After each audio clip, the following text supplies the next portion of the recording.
तो दोस्तों आज मैं आपके लिए लेके आया हूँ एक साईफाई मिस्ट्री मूवी जिसका नाम है प्रोजेक्ट जेमिनी। इस मूवी के अंदर हमें दिखाया गया है कि अर्थ पर एक खतरनाक वायरस फैलने के बाद कुछ एस्ट्रोनॉट एक नए ग्रह को इंसानों के रहने लायक बनाने के लिए निकलते हैं। तो चलिए शुरू करते हैं इस मूवी की एक्सप्लेनेशन को, मगर उससे पहले चैनल को सब्सक्राइब कर देना और वीडियो पसंद आए तो लाइक जरूर करना और हाँ, कमेंट करके जरूर बताना कि वीडियो कैसा लगा। और अब फटाफट वीडियो को शुरू करते हैं। तो मूवी की शुरुआत में हमें एक वॉइस ओवर के थ्रू बताया जाता है कि आज से 3 साल पहले दुनिया में एक खतरनाक वायरस फैला जिसने न सिर्फ इंसानों की जान ली बल्कि प्लांट्स को भी खत्म करना शुरू कर दिया, जिससे कि दुनिया धीरे धीरे एक तबाही की तरफ बढ़ने लगी। यानी प्लांट्स के खत्म होने से एटमॉस्फेयर में ऑक्सीजन की तादाद घटने लगी और कार्बन डाइऑक्साइड की तादाद बढ़ने लगी, जिससे कि आने वाले कुछ ही सालों में अर्थ के ऊपर सांस लेना मुश्किल हो जाएगा। इसके अलावा हमें ये भी पता चलता है कि इस दुनिया को बचाने की एक लौती उम्मीद प्रोजेक्ट जेमिनी है, जो कि डॉक्टर स्टीव रॉस की अगुवाई में होगा।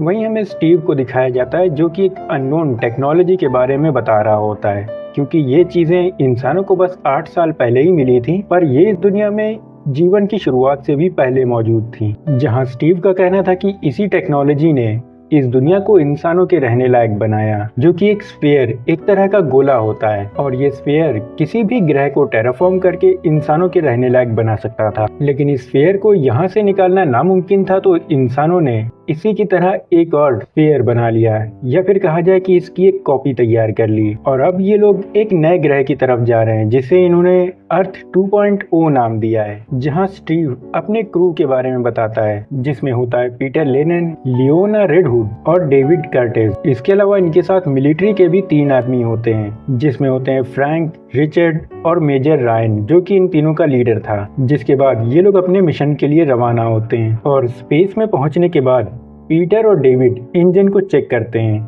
जहां इंजन बिल्कुल ठीक काम कर रहा था, और उसे चेक करके ये लोग वापस चले जाते हैं। वहीं हम उस स्पेयर को देखते हैं जो इनके साथ स्पेस में होता है, जिसमें से अचानक ही क्रैक पड़ने लगते हैं, मानो उसमें से कोई चीज निकल के बाहर आ रही हो, जिस पर डेविड और पीटर ध्यान नहीं देते। यानी यहाँ इस पेयर के साथ कुछ तो गलत हो रहा था। और सब कुछ चेक करने के बाद ये लोग एक वर्म होल के जरिए ट्रैवल करते हैं, जहाँ उस वर्म होल को पार करने में ये लोग बेहोश हो जाते हैं। और जब ये होश में आते हैं तो इनके सामने कोई अनजान ही प्लेनेट होता है और ये लोग कहीं स्पेस में खो गए थे। जिसके बाद स्टीव इस सारी गड़बड़ का जिम्मेदार पीटर को ठहराता है और उसे काफी बुरा भला कहता है कि तेरी वजह से हम इस दुनिया को नहीं बचा सकते और अब अच्छे दिन भी नहीं आएंगे, कि तुम्हारी गलती की वजह से हमारा मिशन फेल हो गया है। जहां पीटर कहता है कि मैंने सब कुछ प्रोटोकॉल के हिसाब से किया था और ये मेरी गलती नहीं है। लेकिन स्टीव उसकी एक भी नहीं सुनता और उसे नौकरी से निकाल देता है। जिसके बाद पीटर अपने रूम में होता है और फिर जो कि एक जगह पहुंच करके सिक्योरिटी कैमरे को बंद कर देता है। जिसके बाद स्टीव को दिखाया जाता है जो कि वापस जाने की कोशिश में है, पर पायलट रिचर्ड बताता है कि जब तक कि हमें पता न चल जाए कि हम लोग किस जगह हैं, हम लोग यहाँ से वापस नहीं जा सकते।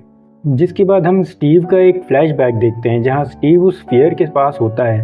तभी उस स्फीयर में से तेज लाइट के फ्लैशेस निकलने लगते हैं और वहां पे कोई किसी का प्रोजेक्शन बनता है। अब ये कौन है इसके बारे में तो हमें आगे पता चलेगा। जिसके बाद सीन वापस प्रेजेंट में आता है, जहां शिप पे अचानक अलार्म बजने लगता है कि एयरलॉक खुल गया है।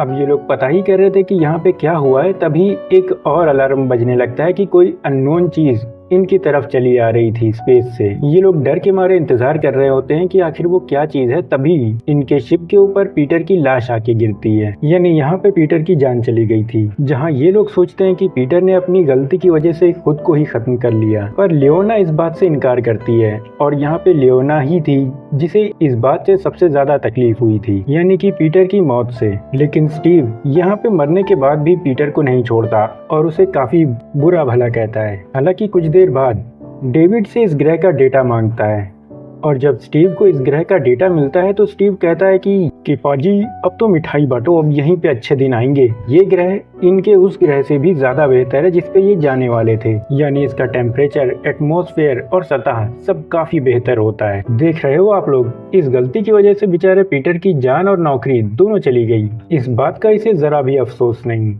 जिसके बाद ये लोग एक लैंडर लेकर इस ग्रह की सतह की तरफ निकल पड़ते हैं, जहां रिचर्ड ऊपर स्पेस में रुकता है। और जब ये इस ग्रह पे लैंड करते हैं तो इन्हें बहुत ही भयानक तूफान का सामना करना पड़ता है, जिसके चलते इनका लैंडर क्रैश लैंड होता है। हालांकि इसमें किसी को भी कोई चोट नहीं आती, वहीं हम स्टीव का एक और फ्लैशबैक सीन देखते हैं जहां वो अपनी वाइफ को एक ब्रेसलेट देता है जो कि इसी स्फीयर के टूटे हुए टुकड़े से बना था। जिसके बाद कहानी वापस प्रेजेंट में आती है जहां ये लोग उस स्फीयर को उस ग्रह पर लेकर निकल पड़ते हैं और वहीं हम देखते हैं कि उस स्फीयर में से किसी तरह का लिक्विड बाहर निकल रहा होता है। जिसके बाद ये लोग उस स्फीयर को ले जाके एक गुफा में एक्टिवेट कर देते हैं। वहीं ऊपर स्पेस में रिचर्ड को पीटर का आईपैड मिलता है। वहीं स्टीव बाकी सारे लोगों के साथ वापस अपने बेस पे आता है जहां रियान आकर के एक नई जानकारी देता है जो कि ये होती है कि पीटर के आईपैड में उसकी आखिरी वीडियो होती है जिसमें पीटर सेफ्टी कैमरे को बंद करके इंजन को चेक करने जाता है कि वो साबित कर सके कि यहाँ पे जो कुछ भी हुआ वो उसकी गलती नहीं है। जिसके बाद वो इंजन की जांच करने लगता है। जिसके बाद उस इंजन में से एक बहुत ही खतरनाक एंटिटी निकलती है जो पीटर को मार देती है और इस चीज को ये लोग ट्रोजन का नाम देते हैं। इसके अलावा रियान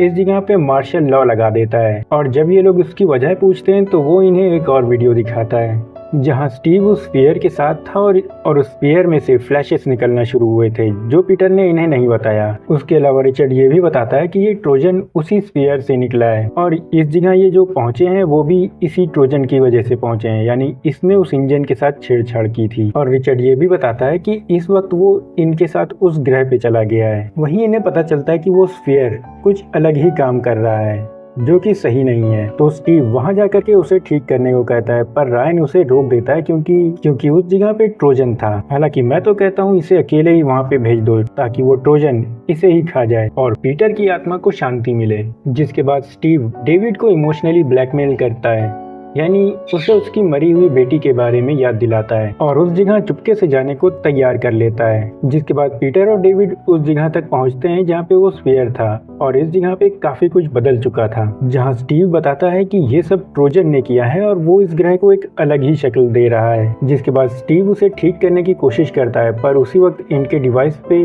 ट्रोजन का सिग्नल मिलने लगता है जो कि इनकी तरफ आ रहा होता है। तो डेविड यहाँ से जाने को कहता है पर स्टीव नहीं मानता। जिसके बाद डेविड यहाँ पे गोली चला देता है जिससे कि उस स्फीयर का एक टुकड़ा टूट जाता है। जिसके बाद स्टीव भी डेविड के ऊपर गन तान देता है और इनकी इस आपसी लड़ाई में ही ट्रोजन भी धीरे धीरे इनके करीब पहुंच चुका था, जिससे बचने को ये लोग छुप जाते हैं और जैसे ही इन्हें मौका मिलता है ये उस जगह से भागने लगते हैं और जान बचा करके बेस पे पहुंचते हैं जहां रियान स्टीव पे काफी गुस्सा करता है पर यहाँ स्टीव कहता है कि मुझे जो करना है मैं वही करूंगा, तुम्हें अगर मुझे गोली मारनी है तो मार दो। जिसके बाद रायन यहाँ पर स्टीव को एक जोरदार पंच मार देता है पर तभी इनके बेस में सायरन बजने लगता है क्योंकि वो ट्रोजन इनके पीछे पीछे यहाँ तक किया गया था। वहीं हम लियोना को देखते हैं जो अपने रूम में सो रही होती है और इस सायरन की आवाज से वो जग जाती है और बाहर देखने जाती है पर तभी अचानक पीछे से फ्रैंक लियोना को खींच लेता है क्योंकि वहाँ पे ट्रोजन आ गया था। जिसके बाद ये लोग लैब में पहुंचकर छुपने की कोशिश करते हैं पर ट्रोजन वहाँ भी आ जाता है। जिसके बाद फ्रैंक लियोना को वहाँ से निकाल देता है पर खुद वहीं पे रुक जाता है और मैं ये सोच रहा हूँ कि आखिर इसने किया क्यों जबकि यहाँ पे ये तो बच सकता था,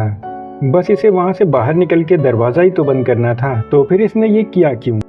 औरत का चक्कर बाबू भैया, औरत का चक्कर बहुत बेकार होता है। जिसके बाद लियोना बाकी सबके पास पहुंचती है और इन्हें पता चलता है कि ट्रोजन ने इनके सिक्योरिटी कैमरे खराब कर दिए हैं या कि उस ट्रोजन से कुछ ऐसी फ्रीक्वेंसी निकलती है जिसकी वजह से इलेक्ट्रिक इक्विपमेंट खराब होने लगते हैं। जिसके बाद ये लोग ट्रोजन से निपटने की तैयारी करते हैं पर उससे पहले इन्हें सिक्योरिटी कैमरे चालू करने होंगे। तो इस जगह पे स्टीव ये तय करता है कि वो जाकर के कैमरास को ठीक करेगा। जहां स्टीव कैमरा ठीक करने उस जगह पहुंच जाता है और वो सारे कैमरे ठीक कर देता है पर तभी वहां पे ट्रोजन आ जाता है और वो स्टीव पर हमला करने के लिए बढ़ता है लेकिन रायन रस्सी फेंक के स्टीव को घसीट लेता है जिससे कि उसकी जान बच जाती है। जहाँ पे ये प्लान बनाते हैं कि स्टीव ट्रोजन को अपने पीछे लगाकर लैंडर के इंजन के सामने लेके जाएगा और रिचर्ड इंजन को चालू कर देगा जिससे कि ट्रोजन का टंगड़ी कबाब बन जाएगा और ये लोग ऐसा ही करते हैं। पर स्टीव जब ट्रोजन को लेकर के इंजन के सामने पहुंचता है तो वहां पे इंजन चालू ही नहीं होता और वो ट्रोजन स्टीव के पीछे भागने लगता है पर तभी वहां पे लियोना आ जाती है और वो ट्रोजन को शूट करने लगती है जिससे कि वो कुछ सेकंड के लिए रुक जाता है। पर इस सब में लियोना देखती नहीं है कि वो इंजन के सामने खड़ी हुई है पर तभी इंजन चालू हो जाता है और फिर जो हाल ट्रोजन का होना था वही लियोना का हो जाता है। वहीं स्टीव डेविड की मदद से अंदर आ जाता है पर दरवाजा बंद होने से पहले ट्रोजन डेविड को घायल कर देता है। हालांकि इस हमले में ट्रोजन का एक हिस्सा भी दरवाजे से कट के वहीं गिर जाता है। वहीं हमें स्टीव का एक और फ्लैशबैक देखने को मिलता है जहाँ पे वो एमी के पास जाता है और एमी उसे स्पेस में जाने से रोकती है, जहां वो बताती है कि वो एंटीडोट बनाने ही वाली है, उसे जाने की ज़रूरत नहीं है। पर स्टीव नहीं रुकता और चला जाता है। जिसके बाद कहानी वापस प्रेजेंट में आती है, जहां ये लोग ट्रोजन के उस टुकड़े की जांच कर रहे होते हैं, जिसमें इन्हें पता चलता है कि वो एक बायो रोबोट है। और साथ ही इन्हें एक बात ये भी पता चलती है कि ये उसी मटेरियल से बना है जिससे कि वो स्पेयर बना था, यानी इस जगह पे ये स्पेयर ट्रोजन बनाने का काम भी करता है। वहीं पिछले हादसे में डेविड घायल तो हो गया था, लेकिन साथ में वो इन्फेक्टेड भी हो गया था, जिसके शरीर में एक बैक्टीरिया होता है जिसमें किसी भी वायरस से लड़ने की ताकत होती है, जिससे कि स्टीव कहता है कि वो डेविड के खून से उस वायरस का एंटीडोट बना सकता है। जिसके बाद ये लोग उस ट्रोजन के टुकड़े में एक बीच से कट लगाते हैं, जिसमें अंदर किसी तरह की लाइट चल रही होती है, और अचानक उस टुकड़े में से लाइट के फ्लैशेस निकलने लगते हैं, जो कि देखने में बिल्कुल उसी सीन की तरह लगता है जहां स्टीव के सामने एक प्रोजेक्शन बनता है लाइट का। यानी कि इस जगह पे स्टीव के सामने उसका ही पास्ट वर्जन था या फिर फ्यूचर वर्जन था, क्योंकि ये तो अब यहाँ पे फ्यूचर चलने लगा इसका। वहीं अचानक रियान आकर के स्टीव को लैब में लॉक कर देता है, जहां स्टीव रियान से मिलजुल कर काम करने और उस स्पेयर को ठीक करने को कहता है, पर रियान यहाँ पे उसकी एक भी बात नहीं सुनता। और इस जगह पे डेविड भी कहता है कि यार तुझे किसी की भी नहीं पड़ी स्टीव, तुझे बस अपने से मतलब है। जिसके बाद स्टीव रिचर्ड से कहता है कि 4 अरब साल पहले स्टार्स की जो लोकेशन थी उसे चेक करो। और जब रिचर्ड ऐसा करता है तो इन्हें पता चलता है कि ये लोग 4 अरब साल पीछे आ गए हैं, और इनके सामने वो अननोन प्लेनेट कोई और नहीं बल्कि अर्थ ही है। जहां स्टीव रिचर्ड को बताता है कि ये दोनों ही स्पेयर एक ही हैं, लेकिन अलग अलग टाइम में। और यहाँ पर स्टीव स्पेयर के उस टूटे हुए टुकड़े पे एक मैसेज लिखता है, क्योंकि उसे पता है कि आने वाले टाइम में वो स्टीव को मिलेगा और स्टीव वो एमी को देने वाला है। तो स्टीव उस टुकड़े के ऊपर एक कोड लिखता है, जिससे कि एमी उसे अपने टाइम से इस टाइम में कनेक्ट कर सके उस स्पेयर के जरिए, क्योंकि ये स्पेयर्स असल में ट्रांसपोंडर भी थे जो कि एक दूसरे से कनेक्टेड थे। वहीं हमें एक और फ्लैशबैक दिखाया जाता है जहां एमी स्टीव के जाने के बाद उस ब्रेसलेट को फेंक देती है। जिसके बाद टाइम वापस प्रेजेंट में आता है, जहां पे स्टीव उस टुकड़े के ऊपर अपना मैसेज लिखता है, यानी कि वो कोड। जिसके बाद सीन अर्थ पे शिफ्ट होता है, जहाँ पे एमी खड़ी होती है और उसके आसपास सारे पेड़ पौधे मुरझाए हुए होते हैं।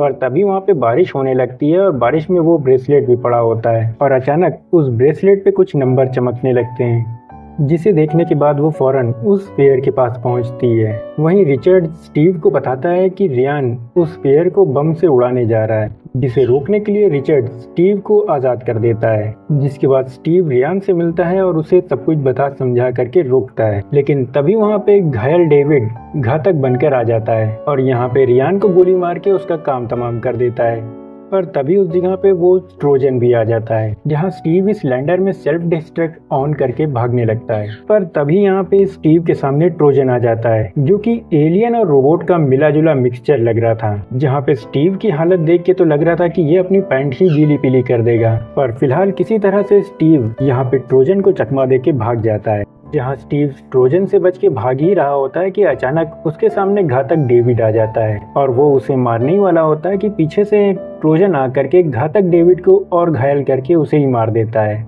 जिसके बाद स्टीव लैंडर में पॉल्यूशन फैला करके ट्रोजन को वहीं तड़पता छोड़ करके बाहर आ जाता है। जिसके बाद ट्रोजन लैंडर के साथ ही एक धमाके में उड़ जाता है और खत्म हो जाता है। पर इस सब में स्टीव का ऑक्सीजन सिलेंडर लीक होने लगता है, यानी उसके पास सिर्फ 1 घंटे का ऑक्सीजन बचा था। जहां रिचर्ड आकर के उसे ले जाने को कहता है, पर स्टीव कहता है कि यहाँ पर तूफान चल रहा है, अगर यहाँ पे आए तो क्रैश कर जाओगे, तो तुम तूफान रुकने के बाद ही आना। जिसके बाद स्टीव उस स्पेयर के पास पहुँचता है और एमी से कॉन्टेक्ट करता है, जहाँ ये दोनों एक दूसरे के आमने सामने तो थे, पर ये एक दूसरे को छू नहीं सकते थे। जहां पर स्टीव एमी को इस वायरस के एंटीडोट के बारे में बताता है और उसका पूरा फॉर्मूला भी दिखाता है कि किस तरह से वो एक सही वैक्सीन बना सकती है। जिसके बाद ये दोनों आखिर में एक दूसरे से थोड़ी सी बातें करते हैं, पर स्टीव का ऑक्सीजन खत्म हो जाता है और यहीं पे वो अपना दम तोड़ देता है, और ये गोल गोल मूवी यहीं खत्म हो जाती है। तो गाइज, ये थी प्रोजेक्ट जेमिनी फिल्म की कहानी। हालांकि इस टाइम पे देखा जाए तो इस वक्त भी प्लांट्स खत्म हो रहे हैं, पर इस वक्त उन्हें खत्म करने वाला कोई वायरस नहीं है बल्कि इंसान है। और जिस तरह से इस वक्त जंगल काटे जा रहे हैं, मुझे लगता है कि हमें भी, यानी हम सब इंसानों को बहुत ही जल्द किसी अर्थ 2.0 की जरूरत पड़ेगी, क्योंकि सांस लेने के लिए तो ऑक्सीजन रहेगी ही नहीं। तो please safe plant safe life. तो गाइज, ये वीडियो कैसा लगा मुझे कमेंट करके जरूर बताना। वीडियो पसंद आया हो तो लाइक कर देना, चैनल पे नए हो तो सब्सक्राइब जरूर करना, और हाँ, कमेंट करके जरूर बताना कि वीडियो कैसा लगा। और हाँ, इसके अलावा कोई भी सवाल नहीं पूछेगा कि आखिर पहला स्पीयर कहाँ से आया। तो अब मैं सुफियान इजाजत चाहता हूँ। Good luck.